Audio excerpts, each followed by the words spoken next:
Okay, everyone, Steve Swartz for Talking Tuesdays. Appreciate you coming out today. And what we're going to do today is I'm just going to talk to you about the stuff that really matters in your business, right? The stuff that really matters is communication, right? Finding prospects, and then in addition, inviting those prospects. And if you stay right in there, then there's obviously presentations and there's training. But if you stay inside the inviting and finding prospects and inviting, that's going to be huge for you. And so what I want you guys to do is to stop and think about this, right? I was just reading this book here, and actually I just use the cover. Reading this book, I highly recommend you get it just as a business person. Sorry, it's just the flap of the cover there. And again, he's kind of like controversial and stuff, so he does use bad words in here and there, but I don't, obviously, you know me, I'm not offended by that kind of stuff, and I don't think you should be either. But basically, in that book, he talks about that a lot of people spend way too much time on the wrong things, that most of the things that you do every day in your business are actually a complete waste of your time. And it's kind of crazy, like, well, why do I do that? So he talks about, Gary Vaynerchuk talks about, there's the clouds and then there's the dirt. And the clouds are like the, your philosophies of your business. Like basically it'd be like your why, your reason you're doing it, and like how you conduct yourself, what you want to be doing. Like it's your big goals, basically. That's the clouds. Like if you can think about like the clouds, and then there's the dirt. The dirt is like the hard work, the actual calling prospects, the actual presenting. There's trainings. It's the work that's involved. And so most people, I just took some notes. He's like, most people play in the middle. So they have their big goals and they have the hard work, but they kind of play in the middle and they don't really commit. And that's why so many people are just so average. That's why most people don't even make it in network marketing, quite frankly, or make it in any type of business, because they had their big goal, but then there's the hard work and they don't know what to do. So they either spend too much time in like focusing on their goals and dream boards and listening to trainings and all of this, and they're not actually doing the hard work. Okay. And so what I would say to you guys is, and then I just took some notes. I'm going to read some of this stuff, but most people only play in the middle, which is which is why they usually only succeed up to a certain point. So if you see someone succeeding up to a certain point and then they plateau, it's usually because they're playing too much in the middle. They're not committing to the hard. They have their ideas, but they're not executing on them. Okay. They're either stuck in one, they're stuck up in the clouds of their dreamy things that they want to do, or they're stuck down doing minutia stuff that they shouldn't be. So they get stuck in the minutia of politics and they lose sight of the clouds, right? So you could be, I know people that are in business, especially in network marketing, because it deals with people, and most businesses do. They spend a lot of time. Did you hear what he said? Did you see what he did on Facebook? Did you see this person said this? Did you see that? Blah, blah, blah, blah, blah. And they spend all their time in that chitter chatter garbage. And they are so worried. Oh, did you hear how they talked to that one person? Did you see this thing, that blah, blah, blah? And at the end of the day, what happens is, they end up like basically committing business suicide in a lot of ways, because they're not actually executing on what matters, right? They're in the politics and that kind of stuff. So they're so into the clouds, they lose appetite or neglect the skills they need to execute. So they lose. So if you're always like in the dream boards and in the vision things and all of that stuff, guess what? You're not actually out there executing, and you spend a lot of time on things that don't matter. Okay, so basically, ideas are worthless without execution, and execution is pointless without ideas. So you got to identify what is going to move you further ahead and what is going to make you stall. Okay, too many people who are average at what they do because they don't focus on the right things. So when I'm talking to you about 5-5-3, 5 invites, 5 follow-ups, 3 presentations, that means someone's reviewing information about your business and viewing information about a product. That's where you stay, all right? And what you must do is get really, really good at that part. If you're not good at that part, your business is going to be It's not going to be as successful. It's going to be slow. It's going to be boring. You're going to get tired of it. You're going to be coming to the same conventions over and over at the same ranks and wondering why you don't know the secrets. The secrets are you have to get good at inviting people, finding out what's going on with them, listening to them, and then providing them a solution. So when I tell you that you must work on your inviting, if that's all you did this next year, you could easily, I don't want to use that word, but you could pretty much guarantee yourself a successful, growing business. Okay. And so that's what I would tell you to focus on. So let's say, I was just did a presentation a couple of days ago, and there wasn't a huge amount of people at it, but there were really good people. And, some people are caught up because of the stigmas of network marketing or whatever might come up in their mind, or their people. Let's say there's one gal who's a lawyer, sharp girl, good head on her shoulders, went to the right schools, did all this stuff, an attorney, but would like to be doing other things. And so people will say to her, why would you be doing something like network marketing? And they poo-poo it. And what you got to get good at is saying, oh my gosh, and turning that around and say, hey, you know what? I do have all those things going on. Sorry, Mark Wilson called me. I do have all those things going on. You know what? Yeah, you're right. Maybe you should stop and listen. So if someone will say that, let's say you're an attorney or you have a profession, and someone say, they look you in their mind, you look like you got it made or whatever, right? You could basically be someone says, well, you're an attorney. Why would you be doing this network marketing stuff? Don't you know it's like a pyramid or something like that, right? You can say, you know what? Maybe you should stop and think about why I am doing it. Matter of fact, if you saw what I saw, you may really want to, if you saw what I've seen, you may want to, you might just want to see this yourself. And then there's that confidence. But if they give you that objection and then you just accept the objection and then you're like, oh, and you take it and you just you hold on to it. See, it's not your objection, it's theirs, right? So if you don't accept it, it's still theirs. All right. So what you got to do is meet them where they're at and say, you know what? Maybe you want to find out exactly why I am doing this, right? If someone says it's a pyramid or something like that, say, you know what? I was just talking to a guy who's the #1 income earner in the company, and there's people below him, #1 in the United States, but there's people below him that actually out earn him.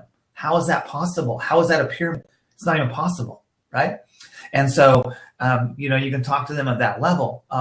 You can also talk to someone who's a 6-figure income earner. Why am I talking to you about these types of people? Because they're already successful.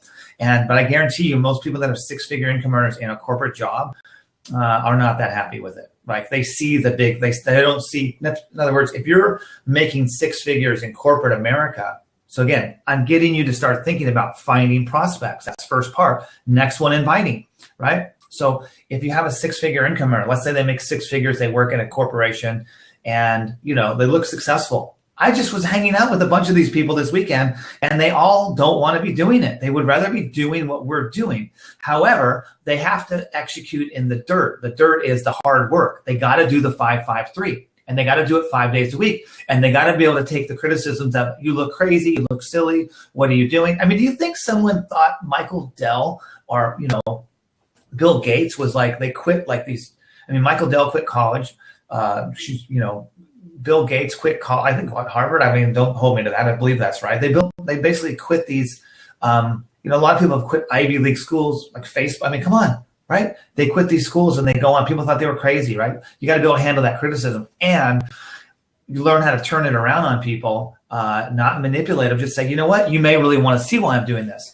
And what I was getting at, a 6-figure income earner in a corporate job, there is no way. There's very few of them that will then go on to make $500,000 a year, go on to make $600,000 a year, go on to make $1 million a year. It's not happening, and they know it.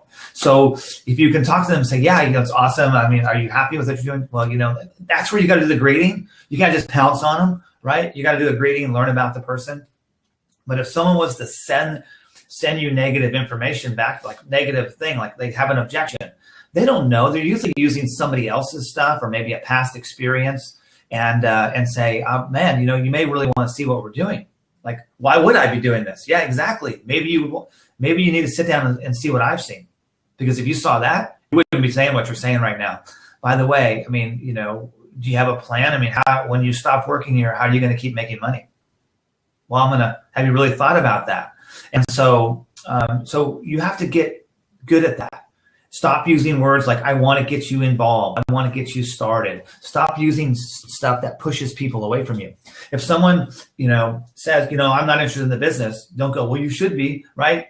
That's just like, you're countering with them. Someone says they're not interested. Hey, you know what? Appreciate it. Do you know anybody who would like to make a six-figure income? Because I'm actually expanding the business here. I know six figures isn't for you, but is there anybody you know that is entrepreneurial? Okay. Hey, no problem. Appreciate your time. And then move on.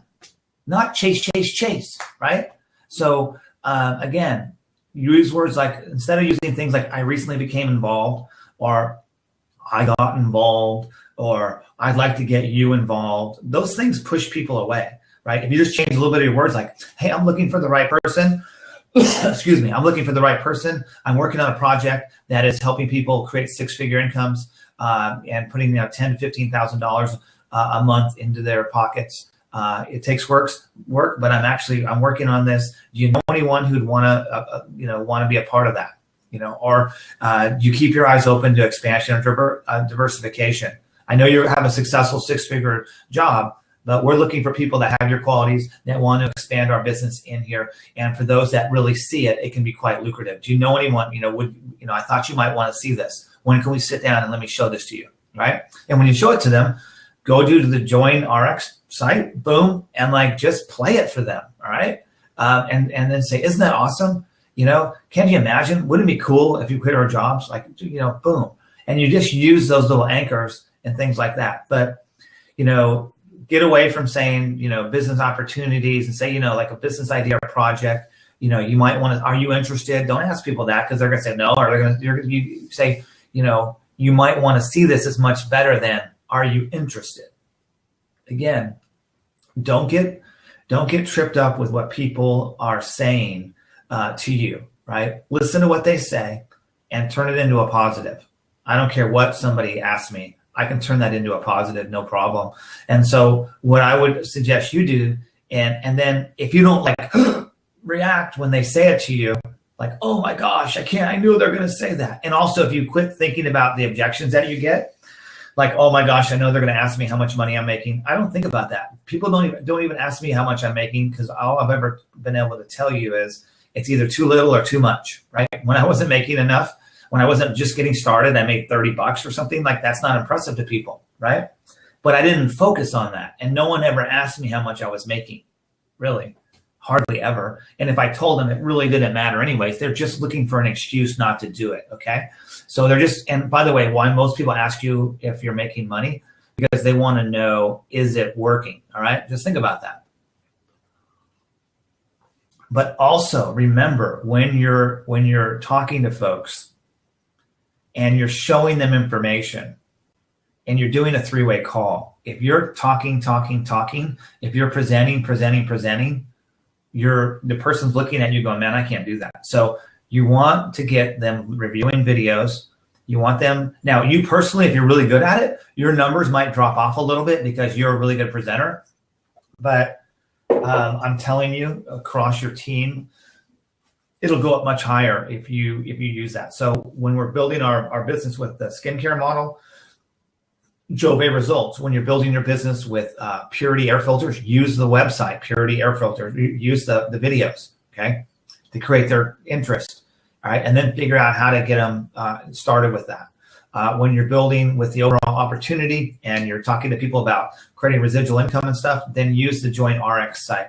And again, these are just things I would tell you that if you implement them and you implement the mindset of 5-5-3, 5 invites, 5 follow-ups, 3 presentations, you can't go to sleep until you do it today, then it'll be painful for a little bit. But 2 weeks into it, I mean, if you did it 5 days a week, right? When you do it, not if, when you do it 5 days a week, and if you messed up yesterday, don't beat yourself up. Start today, okay? Doing 5 today, 5 tomorrow. So if I did 5 days a week, that's 25 invites. That's 100 invites during the month. I am going to have success. Do you know statistically? Now, it also depends on your skill levels and stuff, but your skill levels will increase. If you talk to 1 in 400 people, 1 in 400, like I talk to 1, 2, 3, 4, 5, 6, 7. No, no, no, no, no. Yes. Okay. Right. Doesn't matter. 1 in 400. I go talk to 400 people statistically, because our CEO is a stats guru, right? And he's just looking at the numbers. And again, 1 in 400 people that you invite, so you get no's. 1 in 400 people that you talk to will be a 6-figure income earner. Okay. So what if you had 2 people working with you, you and somebody else, and you both talked to 400, you talked to 400, but you did 200, they did 200, really did it and did the 553. Can you imagine? You find yourself a 6-figure income earner. When you have a 6-figure income earner on 2 legs of your business, you're making at least 2,500 a week, but you got matching that's going to push it up to 3,000 a week. That is going to take all of you out of your, give you better choices in your life. Most everybody will be able to be full time, and I recommend that you get that type of income solidified and then go quit your job or whatever. Don't just quit your job because you made $1,000 one week. That's ridiculous. Okay, so don't do that. So again, that's a little bit of a tip, but at the end of the day, spend your time in the dirt, right? So once you got your idea of why you're doing it, it could be simply, I don't want to work here anymore, and I'm going to do whatever I can to get out of this. That's good enough for me. Maybe it's a negative. A negative can also be a positive, right? Like I remember when this boss was telling me what to do at Dell, and I was like, man, I could work circles around. I couldn't handle it. I just said, hey, okay, great. Inside, I was like, man, this guy cannot. He's like, I was doing this kind of stuff when I was 23, and this guy's 50 something telling me how to talk to people, how to manage, and what I should be doing. I was like, buddy, you have no clue. But it didn't matter, right? It didn't matter. I had to perform in their deal, and that's the way it works. But I got out of that as quick as possible. And why I did it, I bumped up 553. I did 553, and actually I got it up to 10 invites. Because then if I had 10 invites 50 times a week, how could I not be successful? I mean, there's no way. Like someone's going to sign up in that. Even if I'm really not that great, 1 person out of 50 is going to come in the business. And so consistently enrolling 1 person in my business a week. Some days I did, some weeks I might have got 0, but the next week I got 3, right? So I might have made up for it. So again, it's with the follow-ups, it's with all of that stuff, it's with your enthusiasm, and it's with your consistent work. If you take a day off, you've lost 5 days of momentum. You take a week off, you've lost a whole month, start over, okay? So 553. I'm telling you what to do to make 6 figures. If that's what you want to do, then that's what you have to do. Get those invites out there, get those follow-ups, and get those 3 presentations, people watching something every single day. And don't go to sleep. Oh, it's 9 o'clock. I can't call them. Really? Are your dreams on hold? Call them. Who cares? What are they going to do? They get mad because you called them at 9? Whatever. Say, oh my gosh, I'm so sorry. I didn't see the time zone. I'm so fired up. Things are just rocking over here. And I knew when you were talking about getting your kids out of daycare that I really wanted to make sure you got that video because, I want to help you and I want to help you fast, and then let's get this started. So take a look at that. When can you take a look at that video for sure? Great. I'll call you back in the morning. Would that work? You're going to watch it tonight? Okay, great. Write down your questions and especially watch that part where they talk about, how the, whatever would be relevant for that person. Talk about, when Woodson talks about, the part about getting leverage or whatever. I'm just making something. Go watch the videos and you'll find little things that you can do to make your invites even better. And that's called, right? We talked about a couple of days ago, creating curiosity. All invites with curiosity created, just the right amount, will be a magical situation. So all your invites get a lot better. But if you start talking too much, we're an RX, we're blah, blah, blah, blah, blah, blah, and you start saying too many things, you've just killed it all. You just gave away the plot, the whole movie. I don't need to go to the movie because during the trailer, you told me how it ends. Okay, I don't need to see it. So keep that curiosity going, all right? Get those invites. 553. If you have people, when you have people in your team doing that, you're going to see what happens. It's people will start. It won't just be you doing it. At first, it needs to be just you, right? Just you take ownership of that 553, and then you post results about 553. You see Catherine Tibbetts doing that, and you start posting that stuff, and you're going to see what happens for your business. And and then quote unquote, they'll say, "Wow, you're so lucky you made it," right? Whatever, right? Not really. You did the work. And so stay in the things that matter and not the things that don't matter. Most people get caught up in politics. Did you hear what happened here? Blah, blah, blah, blah, blah. Did they say that? Blah, blah, blah. Just tell people exactly. Have real conversations with people and things will work out much better for you. All right. Hopefully this was helpful for you, and go back and listen to it again. But again, most people are staying average because they're staying in the middle. There's the clouds, your big goals, your dreams, and then there's the dirt, the execution of it. And a lot of people just stay in the middle ground and they do a little bit of work, but then they're over there doing trainings, they're going to these things, and they're doing all this stuff, and they're rewarding themselves when they haven't really done much. Don't do that. Get in the dirt and get busy, get really good. And when you're in the dirt, guess what happens? Trial by fire. You start getting better at inviting because you know when you say this, it doesn't work out. The other tip is wear the heck out of your upline. Right? I can't talk to every one of you, but wear the heck out of your upline, the person that's working with you. You should be talking to them 3-4 times a day. If you don't know what to talk to them about, you'll start figuring it out as you communicate. You get in a conversation, the last tip of this, you have a conversation, something doesn't go right, immediately call your upline. If something goes great, hey, what else could I say? They said this, what else could I say? Boom, fix it. And then don't repeat the same mistake. That's key. So everyone, take care, and wear out the people in your team, and make that decision to be an executioner, and we'll be rocking. All right, everybody, take care.